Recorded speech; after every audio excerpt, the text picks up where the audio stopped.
Bismillahirrahmanirrahim. Assalamualaikum warahmatullahi wabarakatuh.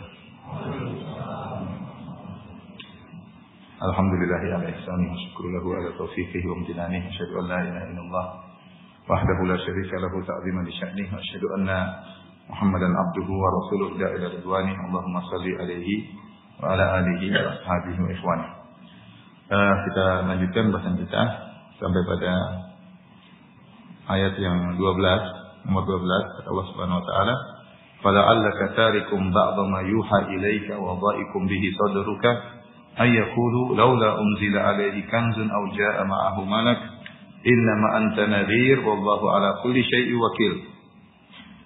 Artinya, fala'allaka maka boleh jadi engkau hendak meninggalkan sebagian dari apa yang diwahyukan kepadamu dan sempit dadamu karena mereka mengatakan mengapa tidak diturunkan kepadanya perbendarahan harta atau kekayaan atau datang bersamanya malaikat. Innama anta nadhir, sungguhnya engkau hanyalah seorang pemberi kabar, memberi peringatan. Wallahu ala kulli syai'in wakil, dan Allah yang mengurusi segala sesuatu. Ayat ini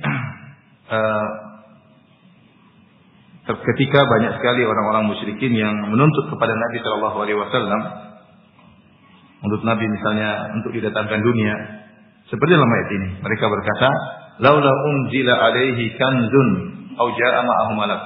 Coba Muhammad, kau lihat seorang Rasul, coba turunkan harta benda, kekayaan yang banyak, kan maksudnya harta benda.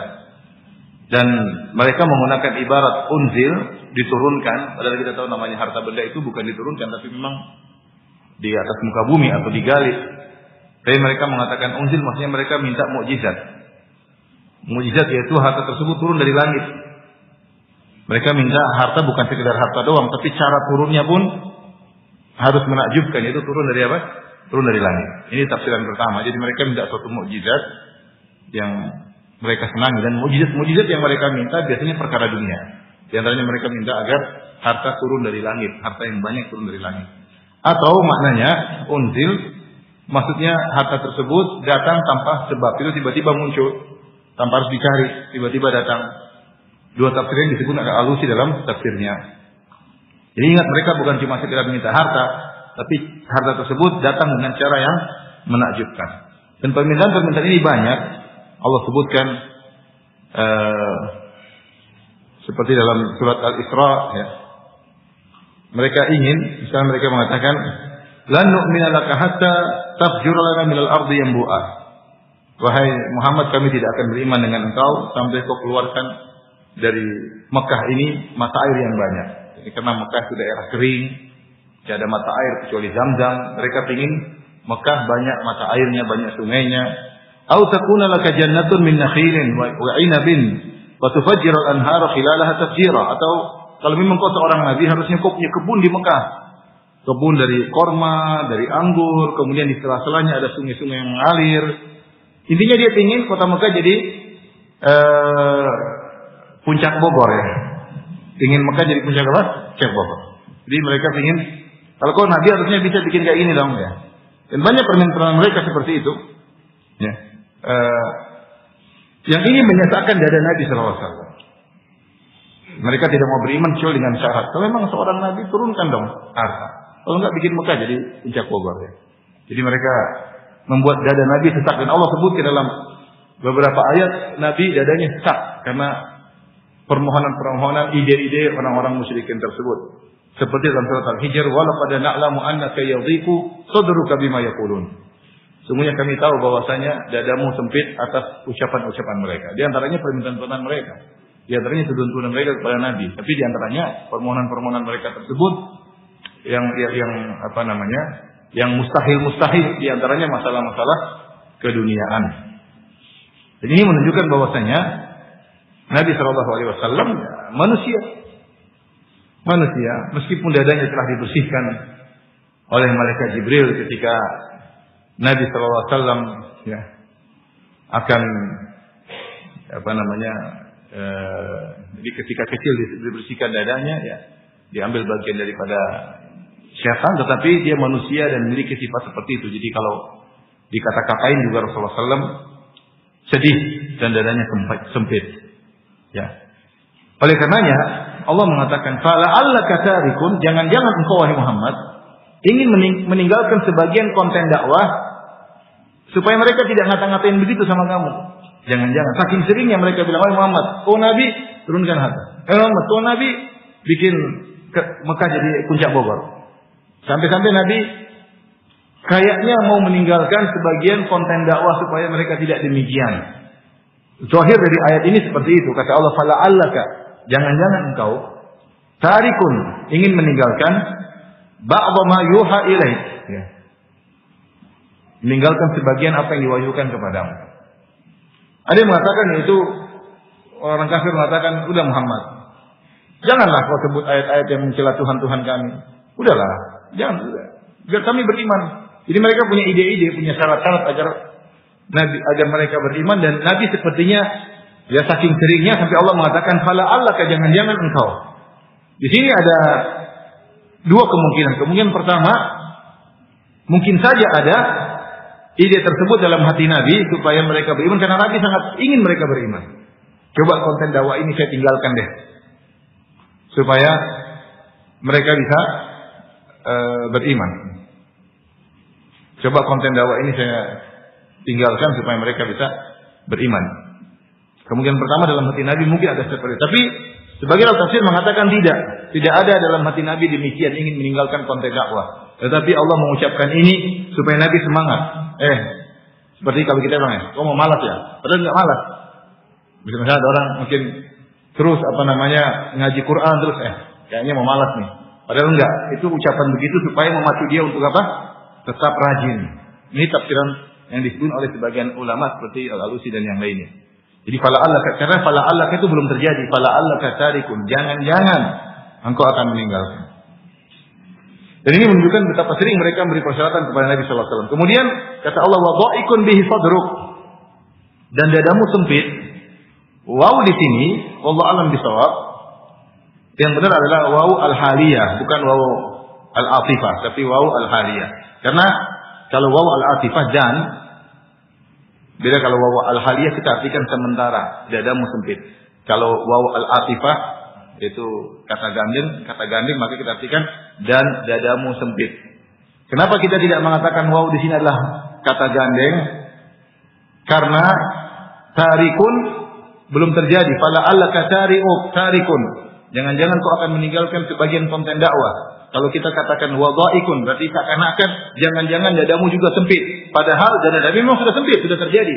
Jadi yang pertama tarikun mutawaqqa', yang ini qad waqa'a. Jadi beda, yang satu akan terjadi, jangan-jangan yang satunya dha'ikun sudah terjadi. Oleh karenanya waw di sini yang benar adalah waw al-haliyah.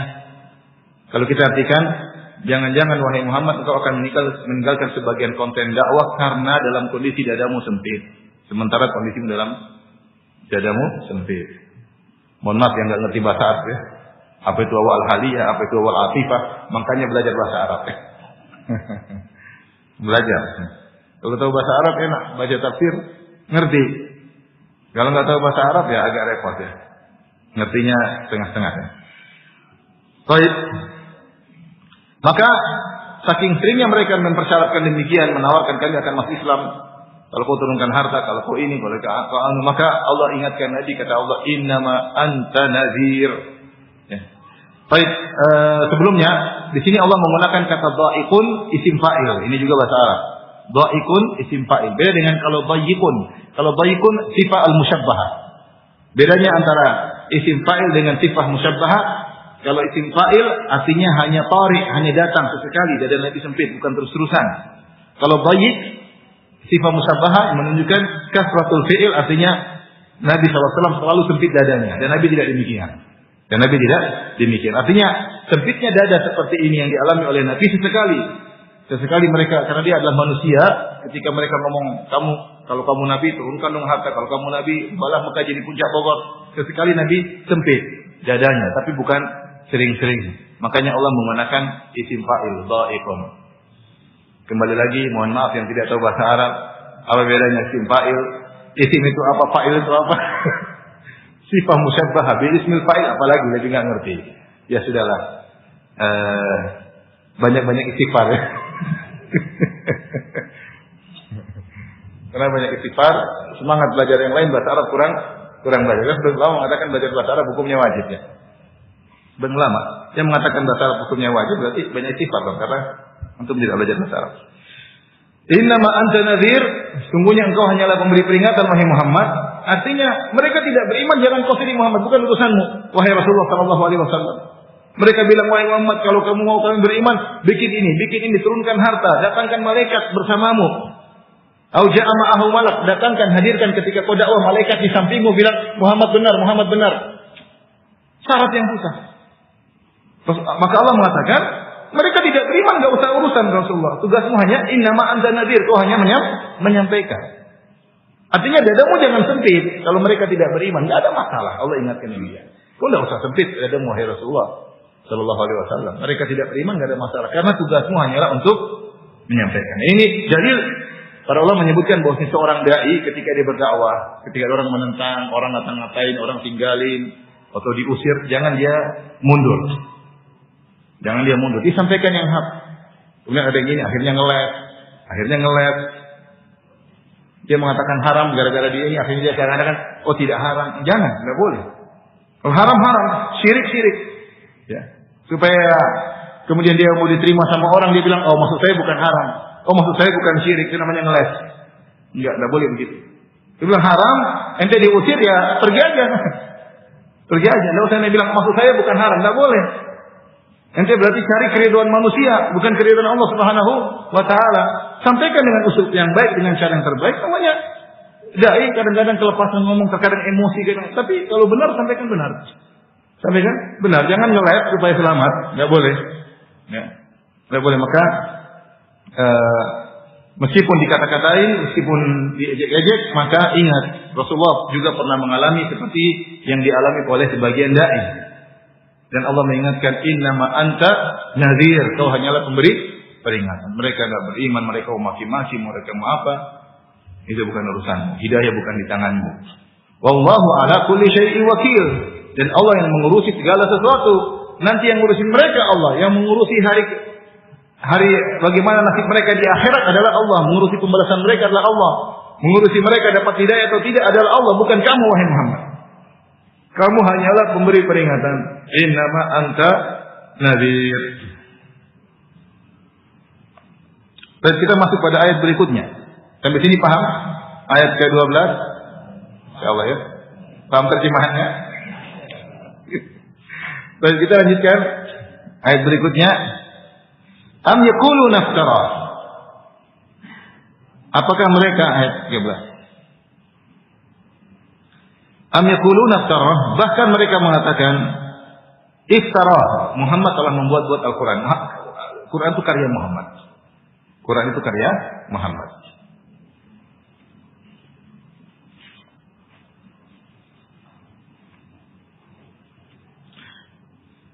Subhanallah, bahayanya pendapat yang mengatakan bahwasanya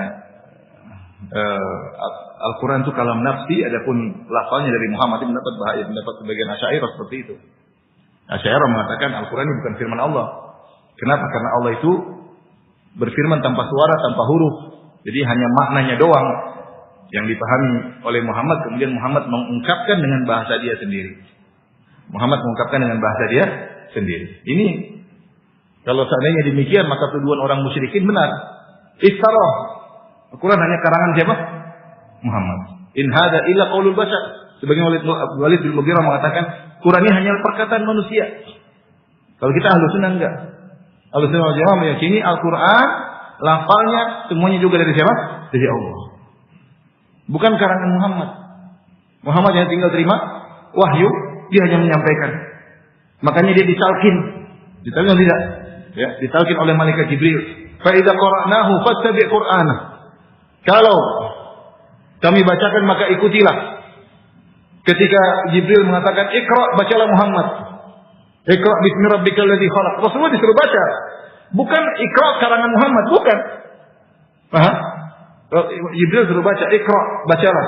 Ma ana biqari, aku tidak bisa baca. Jibril peluk Nabi Muhammad SAW sampai sesak napasnya dilepas. Iqra, baca. Ma'ana biqari, aku tidak bisa baca. Sampai 3 kali. Baru kemudian Jibril mentalqin. Iqra bismi rabbikal ladzi khalaq. Muhammad itu sallallahu alaihi wasallam. Iqra bismi rabbikal ladzi khalaq. Khalaqal insana min 'alaq. Iqra wa rabbukal akram alladzi 'allama bil qalam 'allamal insana ma lam ya'lam. Jadi Quran bukan karangan Muhammad, bukan. Bukan seperti sebagian Asy'ariyah mengatakan Taurat maknanya dari Allah, lafalnya dari Musa, kata mereka. Injil maknanya dari Allah, lafalnya dari Isa, bahasa Syriania. Taurat maknanya dari Allah, bahasanya dari Ibrania, bahasanya Musa. Quran maknanya dari Allah, lafalnya dari Muhammad. Dia bilang tidak benar. Muhammad tidak tahu, bahkan suruh baca dia nggak bisa. Kalau karangan dia sendiri, langsung dia ngarang aja. Jibril bilang ngarang, harusnya bukan baca, ngarang. Harusnya kan langsung ngarang. Iqra bismi rabbikal ladzi khalaq. Dia baca, berarti dia tidak bisa. Itu bukan karya dia. Makanya Walid bin Mughirah ketika mengatakan in hada illa qaulul bashar, dia mikir bagaimana cara mencela Al-Quran. Di antara cara untuk mencela Al-Quran yang mengatakan Al-Quran ini hanya perkataan manusia. Maka Allah bantah, sanuslihi saqar. Kami akan masukkan Walid bin Mughirah dalam neraka saqar. Kenapa? Gara-gara dia mengatakan Al-Quran adalah perkataan manusia. Tentu orang-orang Asy'ariyah bukan maksudnya untuk menghina Al-Quran, tapi mereka terjebak dengan syubhat tentang statisnya Tuhan. Intinya ini pembahasan lain sendiri. Intinya akhirnya mereka mengatakan Al-Quran ini bukan firman Allah yang kita baca, bukan. Tetapi firman Allah itu ada kalamun nafsi, bahasa jiwa, yang kemudian diterjemahkan oleh Muhammad dengan bahasa Arab, jadilah Al-Quran. Kalau Al-Quran ini lafalnya alif lam mim dzalikal kitabul la raiba fi, karangan Muhammad, maka orang musyrikin akan bisa ngikut, bisa niru. Paham atau tidak? Paham. Karena ini bukan lafalnya Muhammad, maka mereka tidak bisa tiru. Mereka tidak bisa tiru. Mereka mengatakan am yaquluna istarah. Bahkan orang-orang musyrikin berkata iftara. Quran itu karangan Muhammad. Karangan Muhammad. Apa bohong-bohongannya Muhammad? Buat-buatannya Muhammad. Kata Allah, "Qul fa'tu bi asyri suwarin mithlihi muftarayatin." Tantang mereka wahai Rasulullah, katakanlah kalau demikian memang karanganku, kalau ini Al-Quran karanganku, sebagaimana kata kalian, maka fa'tu bi asyri suwarin, datanglah 10 surat seperti ini. Mislihi seperti Al-Quran 10 surat saja, enggak usah semuanya, 10 surat. Muftarayatin, ya. Wad'u man istata'tum min dunillahi in kuntum shadiqin. Datangkanlah 10 surat yang dibuat-buat juga, sebagaimana aku buat-buat, kalian juga bisa buat-buat. Kita kan sama-sama Arab. Kalau memang ini karangan Muhammad, harusnya kamu juga bisa kamu. Saya Arab, kamu Arab, ya kan? Sama-sama Arabi, saya Arabi, kalian juga Arabi. Kalau saya bisa ngarang, kalian juga bisa ngarang, harusnya. Bahkan bukan cuma itu, wahai orang Quraisy, wad'u man istata'tum min dunillah. Minta tolong kepada semua selain Allah. Minta tolong sama jin, minta tolong sama malaikat, minta tolong sama semuanya. Minta tolong sama Jibril, sama siapa yang kalian bisa minta tolong untuk bikin seperti Al-Quran. In kuntum shadiqin, kalau kalian memang benar. Tantangan mendatangkan Al-Quran datang dalam tiga model, ya. Pertama, tantangan untuk mendatangkan Al-Quran secara utuh. Falyatu bihaditsin mislihi in kanu shadiqin. Kalau dalam surat Tur, kalau mereka mampu, datangkanlah semisal Al-Quran. Kalau memang Al-Quran itu karangan Muhammad, kalian bisa datangkan semisal Al-Quran. Kalau memang mereka benar, datangkan seperti Al-Quran. Jadi tantangan mendatangkan Al-Quran seperti Al-Quran seutuhnya. Dan Allah mengatakan, "Qul la in jitama'atil insu wal jinnu ala an ya'tu bimithli hadzal Qur'an, la ya'tuna bimithlihi walau kana ba'dhuhum li ba'dhin dhahira." Katakanlah, kalau jin dan manusia seluruhnya berkumpul bersatu padu bahu membahu untuk mendatangkan seperti Al-Quran, membuat seperti Al-Quran, mereka tidak bakalan mampu, kata Allah Subhanahu wa taala. Kemudian tantangan lebih ringan lagi, 10 surat seperti dalam surat Hud. Ya. Fa'tu bi asyri suwarin mithlihi muftarayatin. Wad'u man istata'tum min dunillahi in kuntum shadiqin. Datangkanlah 10 surat. Kalau kalian enggak mampu Al-Quran seluruhnya, 10 surat saja. Ternyata lebih ini lagi, datangkan 1 surat saja kalau kalian mampu. Wa in kuntum fi raibin mimma nazzalna ala 'abdina fa'tu bi suratin mithlih.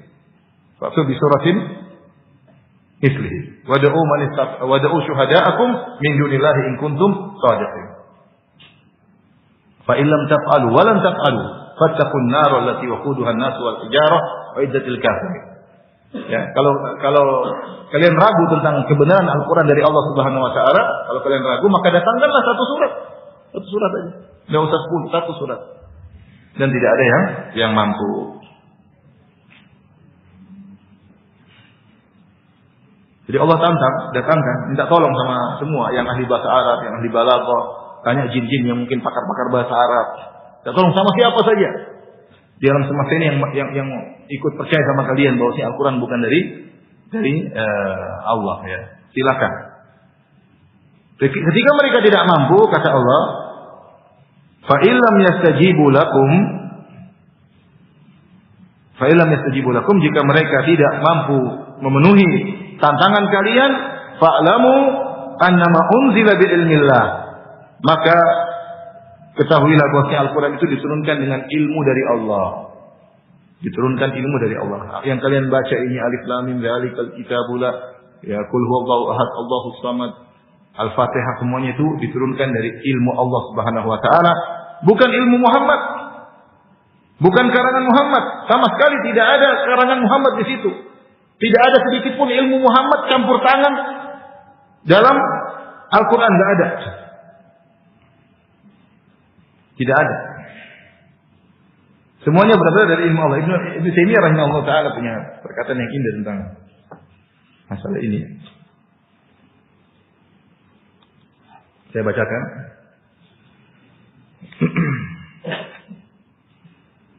Dalam Majmu' Fatawa.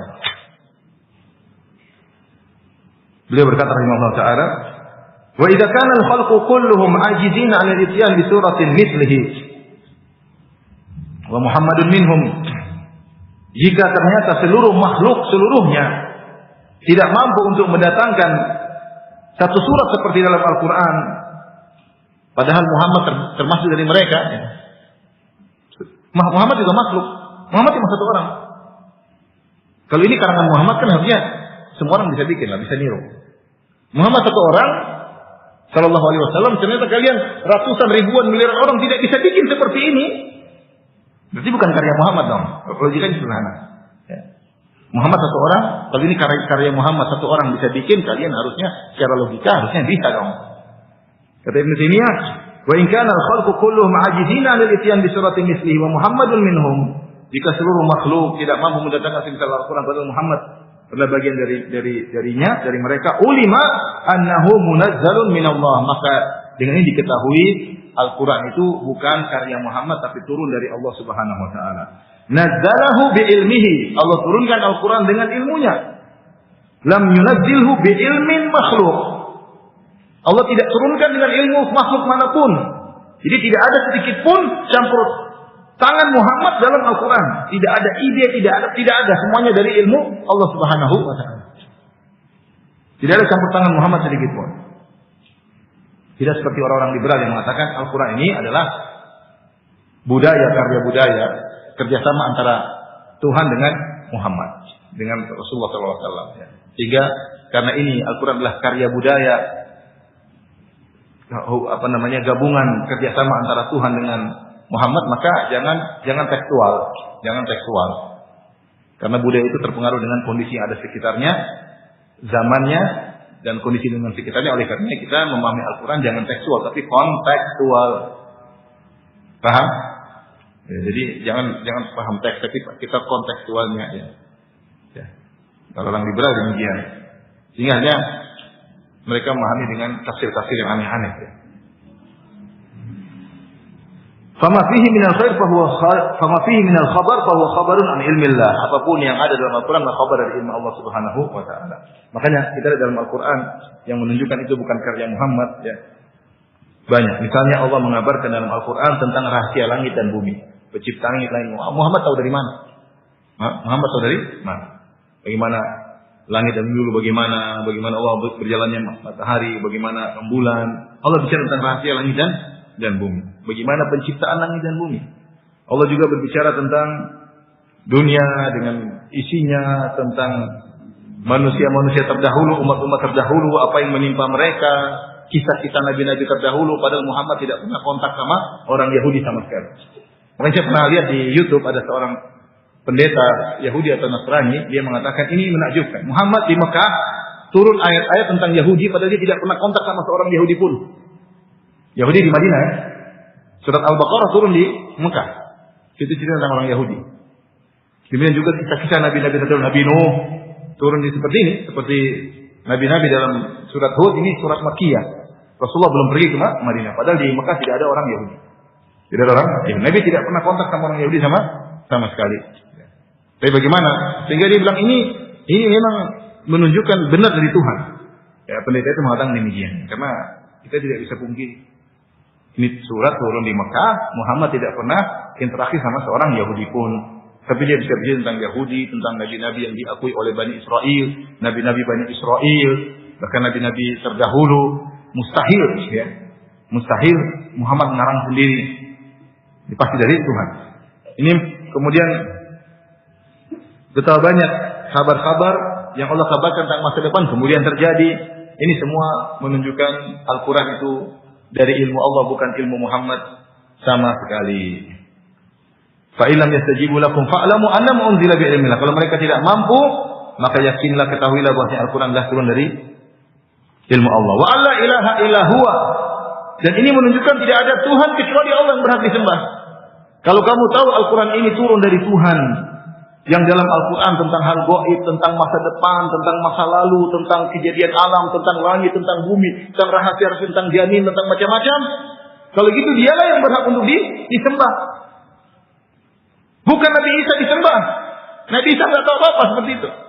Bukan Muhammad disembah. Muhammad juga tidak tahu, ini bukan ilmu Muhammad, ini ilmu Allah Subhanahu wa Ta'ala. Apalagi kemudian menyembah wali, menyembah sapi, menyembah monyet, menyembah tikus, ya lebih parah. Karena Al-Quran yang turunkan, Allah yang punya ilmu yang luar biasa, maka dia yang berhak untuk disembah. Makanya Allah mengatakan, fa'lamu annama unzila bi ilmillah. Kalau gitu ketahuilah Al-Quran diturunkan dengan ilmu Allah, dan ketahuilah wa alla ilaha illa huwa, tidak ada yang berhak disembah kecuali Allah. Fahal antum muslimun, tidakkah kalian masuk Islam? Di sini ada 3 pendapat di karangan para ahli tafsir tentang fa illam yastajibu lakum, disebut dalam buku-buku tafsir. Jika mereka tidak memenuhi seruan kalian, jika mereka tidak memenuhi seruan kalian, siapa mereka, siapa kalian? Pendapat pertama, dan ini yang zahir, yang dimaksud dengan mereka tidak memenuhi panggilan seruan kalian, maksudnya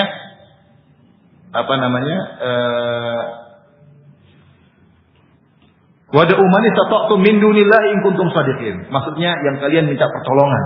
Kalian wahai Abu Jahal, Abu Lahab, Walid bin Mughirah, minta tolong sama satu penduduk muka bumi. Minta tolong bantu kalian bikin seperti Al-Quran. Kalau mereka tidak mampu memenuhi ajakan kalian, fa'lamu, maka ketahuilah kalian Al-Quran itu turun dari Allah. Dan tidak ada yang berhak disembah kecuali Allah. Fahal antum muslimun, tidakkah kalian masuk Islam? Sudah, kalau gitu masuk Islam dong. Sudah tegak hujjah. Ini Quran dari Allah.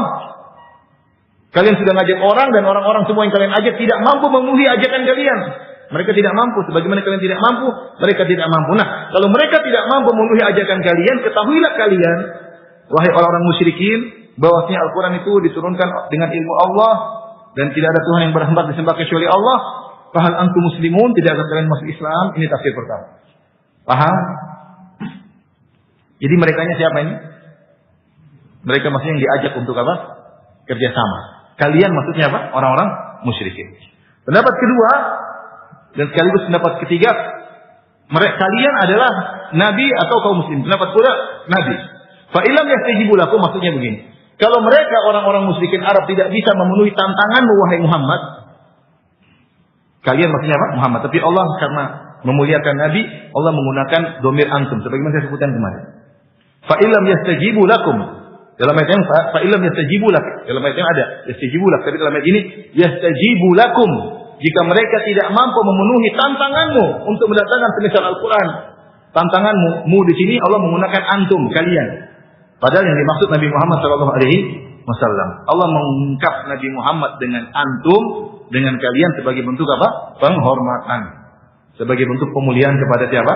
Nabi sallallahu alaihi wasallam. Ini boleh dalam bahasa Arab sebagaimana kita singgung pada pertemuan sebelumnya. Ya, maka ketahuilah selanjutnya tafsirnya sama. Pendapat yang ketiga, lakum di sini maksudnya Muhammad dan para sahabat. Fa illam yastajibu lakum, kalau mereka orang-orang musyrikin tidak bisa memenuhi tantangan kalian wahai Muhammad dan para sahabat, ketahuilah bahwasanya Al-Qur'an diturunkan dengan ilmu Allah. Ada faedahnya di sini, harusnya kan yang nantang Muhammad. Tetapi kenapa Allah menggunakan dhamir antum tadi tafsiran pertama untuk memuliakan Nabi, tafsiran kedua karena ketika tantangan tersebut harusnya para sahabat terus bersama Nabi. Ketika Nabi yang nantang seakan-akan tantangan para sahabat seluruhnya. Dan ini menunjukkan para sahabat jangan lepas dari Nabi. Ketika dalam berjihad mereka harus terus bersama Nabi. Dalam dakwah mereka selalu bersama Nabi. Ketika Nabi sedang menantang, mereka juga seakan-akan juga ikut apa? Menantang orang musyrikin. Isyarat bahwasanya para sahabat la yanfaqun anin Nabi sallallahu alaihi wasallam. Mereka tidak pernah pisah dari siapa? Rasulullah sallallahu alaihi wasallam, sehingga ketika Allah mengungkapkan Nabi, Allah sertakan mereka. Antum paham?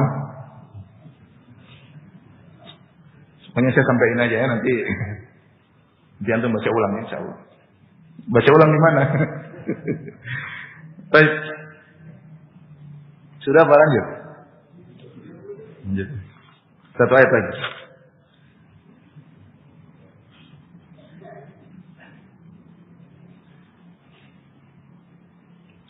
Ayat ke-16, ayat ke-15. Kata Allah Subhanahu wa taala, "Man kana yuridul hayatad dunya wa zinataha." Barang siapa yang ingin kehidupan dunia dan perhiasannya.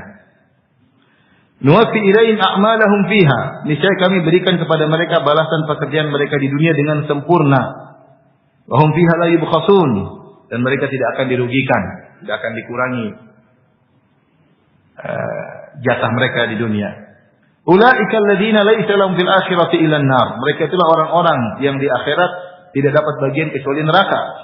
Wa habita ma sana'u fiha, ayat ke-16, dan lenyaplah apa yang telah mereka usahakan, jatuhlah, gugurlah apa yang mereka usahakan di dunia. Wa batilu ma kanu ya'malun, dan sia-sialah apa yang telah mereka kerjakan. Ayat ini apa hubungannya dengan ayat-ayat sebelumnya? Hubungannya kita sebutkan tadi di di awal kajian kita, ya. Rasulullah SAW dadanya terkadang sempit karena mereka mengatakan laula unzila alaihi kanzun. Seandainya Muhammad kalau dia benar-benar nabi, dia turunkan harta dari langit. Sementara Islam tidak mengajarkan dunia. Islam mengajarkan seorang, Allah mengajarkan, Al-Quran mengajarkan seorang untuk mendahulukan akhirat daripada dunia. Makanya dalam ayat ini Allah mencela orang yang pikirannya dunia tok, orientasinya apa? Dunia. Jadi Allah mencela siapa yang orientasinya dunia sama seperti orang musyrikin. Yang kerjanya kalau mau masuk Islam, Muhammad, bikin puncak Bogor di Mekah. Itu pikirannya. Cuma Zam-Zam doang, bikin sungai di Mekah. Keluarkan sungai, jangan cuma Zam-Zam doang. Kita ingin sungai di Mekah. Kita ingin gunung-gunung hijau. Ya, kita ingin ada kebun-kebun korma, kebun-kebun anggur, ada sungai mengalir di tengah-tengahnya. Oh, indah banget. Lebih indah dari puncak Bogor kalau gitu. Jadi pikiran mereka dunia. Ya.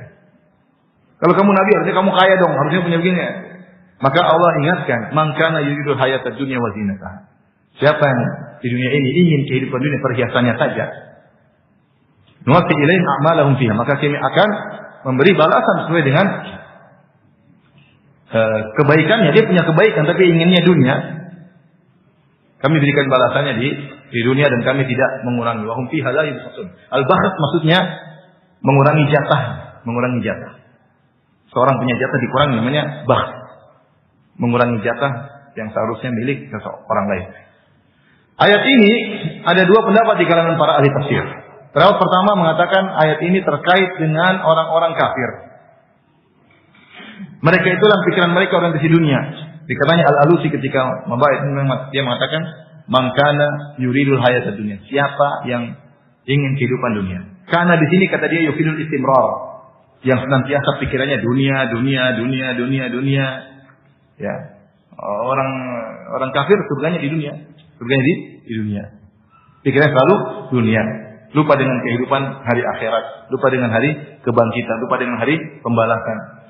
Ya, pikirannya selalu demikian. Makanya ayat ini sebagian ulama mengatakan maksudnya adalah tentang orang kafir. Karena mereka lah yang orientasinya murni dunia. Terlebih lagi ayat selanjutnya mendukungkan hal ini. Kata Allah Subhanahu wa taala, "Ulaika alladziina laisa lahum fil akhirati illan nar." Mereka di akhirat tidak dapat kecuali neraka, artinya kekal. Kalau orang kafir, orang muslim yang masuk neraka masih dapat surga meskipun nanti keluar belakangan, ya. Intinya ayat ini terkait dengan orang kafir. Ini pendapat cukup kuat dan saya condong pada pendapat ini, ya. Tetapi pendapat kedua adalah pemahaman sebagian sahabat, ya. Ada yang berpendapat ayat ini juga mencakup orang beriman yang akhlaknya seperti orang kafir ketika dia melakukan amal akhirat untuk cari dunia. Untuk melakukan amal akhirat untuk cari dunia. Dunia apa di antaranya? Pujian, sanjungan. Itu dunia. Dunia itu macam-macam. Dunia bisa jadi duit, dunia bisa jadi jabatan, dunia bisa jadi penghormatan, dunia bisa jadi pengakuan, ya.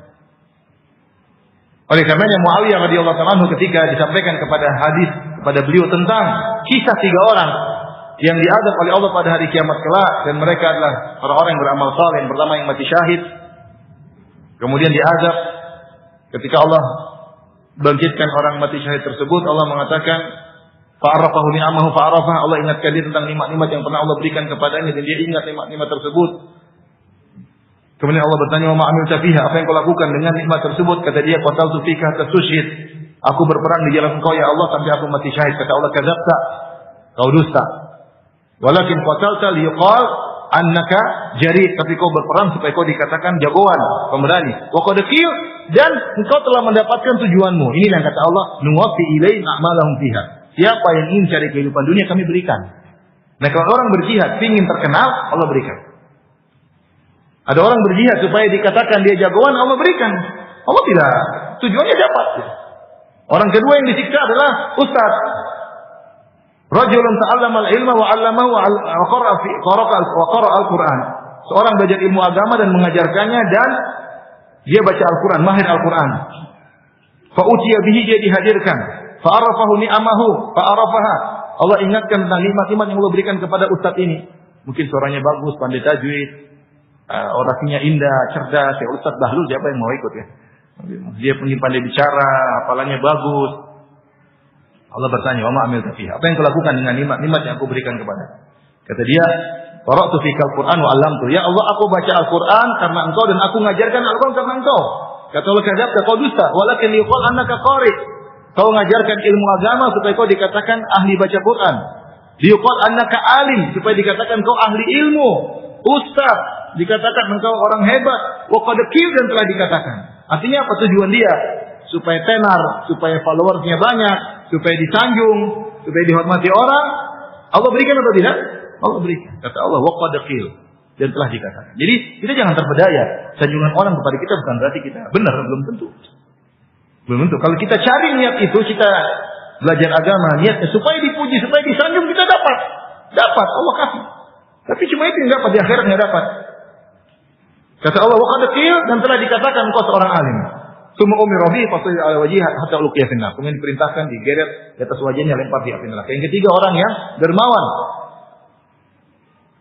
Atahu Allah min asnafil mali kulli. Allah berikan kepada orang ini segala model harta. Dia punya sawah ladang, dia punya properti, dia punya emas, dia punya perak, dia punya mobil, dia punya macam-macam, dia punya semua. Allah bertanya, apa yang kau lakukan dengan harta yang begitu banyak? Kata dia, "Ma min sabilin tuhibbu an yunfaqa fiha illa anfaqtu fiha." Ya Allah, tidak ada jalan kebaikan yang kau suka aku berinfak di jalan tersebut kecuali aku infakkan. Aku bantu semuanya. Buat pondok aku bantu, bikin masjid aku bantu, ya. Ada anak yatim aku bantu, ya. Ada fakir miskin aku bantu, ada janda aku bantu, janda tua, janda muda aku bantu. Semuanya aku bantu. Ada ustaz aku bantu, semuanya aku bantu. Semuanya karena Engkau ya Allah. Kata Allah, "Kadzabta, kau dusta. Walakin yuqal annaka jawad." Kau dusta tapi kau jawad, tapi kau itu melakukan itu semua liuqal annaka jawad, supaya kau dikatakan engkau seorang dermawan. Wa qad qil, dan telah dikatakan tujuanmu supaya dikenal sebagai itu loh dermawan. Oh itu loh sultan. Sultan Ceger. Dikenal orang kenal Sultan Ceger misalnya. Sultan Bambu Apus misalnya. Sultan Papua misalnya. Dia ingin dikenal dan dipuji, orang semua muji. Apa yang ada bahagia, orang muji dia. Dia ingin itu, Allah kasih wakadakil. Summa umira bihi, dan telah dikatakan demikian, maka diperintahkan digeret ke wajahnya 4 neraka. Ketika mendengar ayat ini Muawiyah sampai pingsan. Dia menangis. Kemudian ketika dia sadar, dia membacakan ayat Allah ini.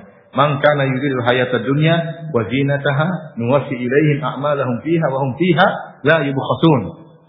Barang siapa yang mencari kehidupan dunia perhiasannya, ya, maka kami akan penuhi keinginan dia tersebut, dunia tersebut, pujian, sanjungan, harta kami akan berikan. Ya, dan kami tidak akan mengurangi jatahnya tersebut. Ulaika alladziina laysahum fil akhirati illa an-nar. Mereka ini orang tidak dapat bagian kecuali di neraka.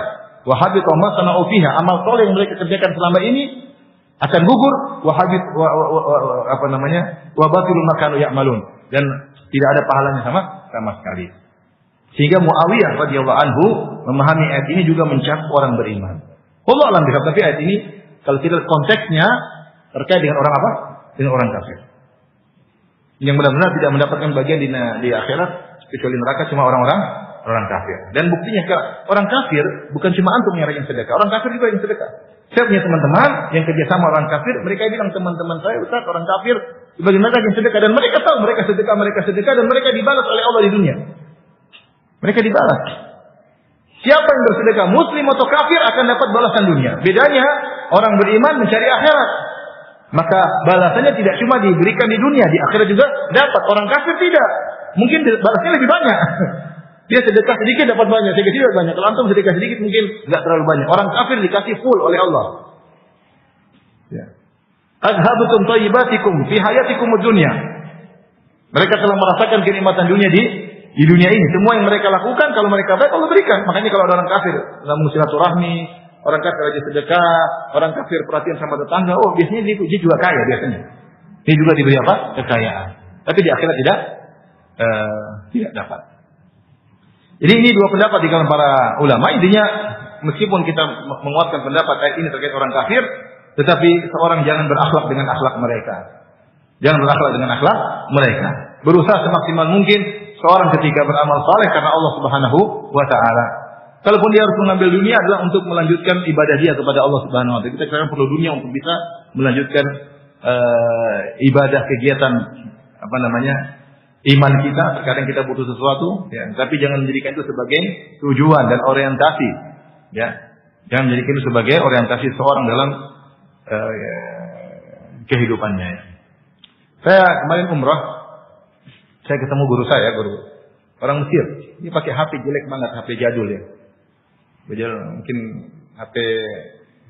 Saya ketemu dia sebelum pandemi, dia pakai HP kayak gitu. Kemarin saya ketemu lagi 3 tahun berikutnya, dia pakai HP juga seperti itu.